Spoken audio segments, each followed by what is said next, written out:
Hai semua, jom kita unboxing Donna Leaky Trike. Model ni ready to use tau, tak perlu pasang rumit-rumit. Siap ada travel bag lagi. Okey, jom kita tengok apa yang ada dalam bag sekarang. Cara nak buka senang je, tarik-tarik terus jadi. Tengok, dah siap. Handle pun daripada kayu, memang rasa premium. Handle dia pun boleh lock dan unlock. So, kita ada 4 mode iaitu para mode, push mode, tricycle mode dan bike mode bergantung kepada umur. Siap ada kanopi tau, pedal pun boleh tukar-tukar position. Untuk baby, kita ada para control mode. Bila anak dah besar, boleh tukar ke kayu sendiri.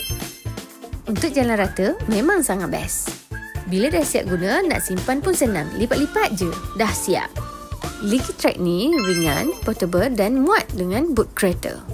Overall, worth it untuk anak-anak. Nadia approve. Bye!